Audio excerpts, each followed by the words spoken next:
It can hit you completely out of nowhere. That alarming, confusing, and incredibly common feeling of being lightheaded. So, what is your body really trying to tell you? Let's dive in and find out. Oh, we have all been there, right?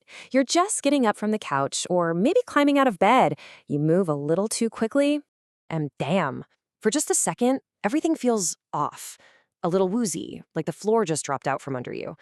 If you know that strange, unsettling feeling, trust me, you are in very, very good company. I mean, think about this. This feeling is so widespread that in a full 6 US states, lightheadedness is one of the top health symptoms people are frantically Googling. So yeah, millions of us are looking for answers. And today, we're going to get into them. Okay, so before we can start pointing fingers at the cause, we have to know exactly what we're looking for, right? The first step in any good investigation is to define the clue. What is our body actually telling us?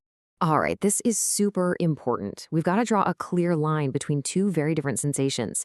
Lightheadedness, and that's what we're focused on here, is that kind of floaty, woozy feeling like you might just pass out. Vertigo, on the other hand, is totally different.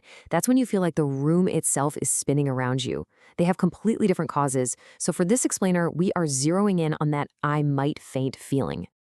Okay, now that we know what we're looking for, let's bring in the usual suspects. We are going to go through the 6 most common triggers for that lightheaded feeling. And suspect number 1, the one responsible for the vast majority of cases in people who are otherwise totally healthy, is something, well, it's incredibly simple. You're just not drinking enough water. So here's how that works. When you're dehydrated, the actual volume of blood in your body drops. It's just science. And less volume means lower blood pressure. And lower blood pressure means, you guessed it, your brain isn't getting as much blood flow, especially when you stand up or change positions. So here's a question for you. Does it seem to be worse in the morning, right after you wake up, or maybe after you exercise? If the answer is yes, dehydration is a very likely culprit. Okay, trigger number 2 is that classic head rush. You know the one. It actually has a fancy clinical name, orthostatic hypotension. But really, it's that telltale swimming sensation you get when you stand up way too fast. It really comes down to basic physics. When you stand up, gravity does its thing and pulls blood down towards your legs. Now, your body is supposed to fire back and compensate for that instantly, but sometimes it's a little slow on the uptake, and the result is this temporary drop in blood pressure that your brain definitely notices. What's the classic sign? You know it. Your vision goes a little dark or blurry for a second.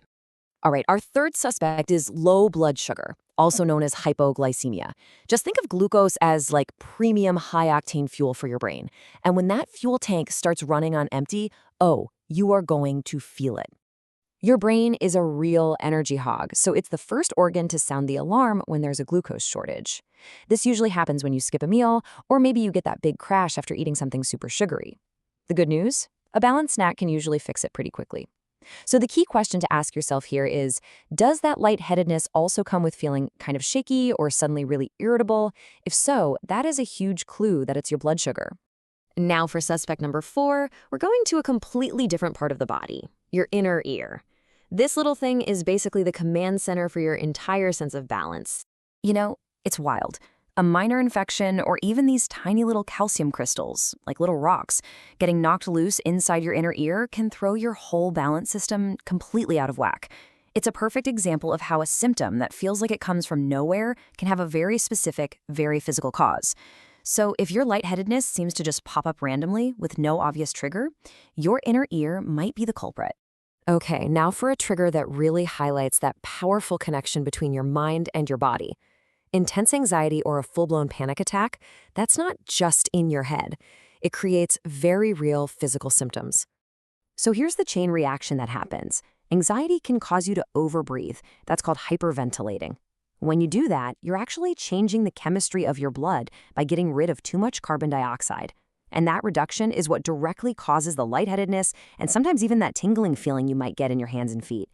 So if these episodes always seem to be tied to stressful situations, anxiety is a very likely suspect. And finally, our 6th and final suspect might be hiding in plain sight right in your own medicine cabinet.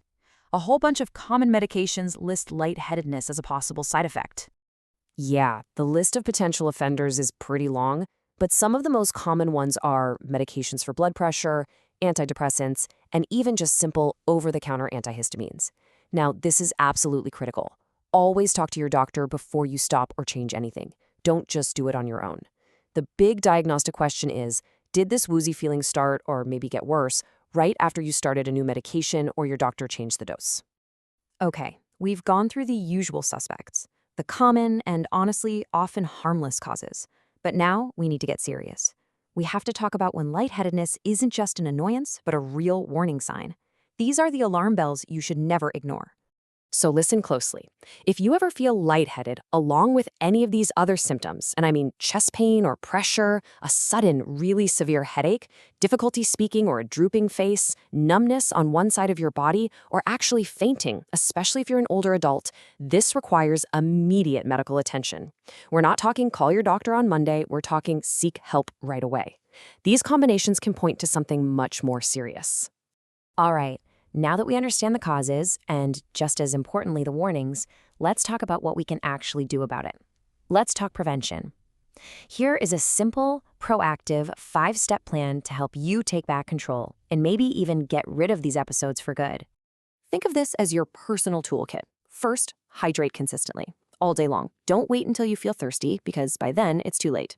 Second, eat regular meals to keep that blood sugar nice and stable. Third, just rise slowly. Give your body a second to catch up. Fourth, maybe cut back on things like caffeine and alcohol, which can make dehydration worse. And finally, number 5, track your episodes. Just keep a simple note on your phone. When did it happen? What were you doing? That kind of data is gold if you end up needing to talk to a doctor. So in the end, try not to think of lightheadedness as just this scary thing that happens. It's actually a form of communication. It's a signal from your body trying to flag an imbalance. Your job, our job, is to listen to that signal, figure out what it's telling you, and never, ever ignore it.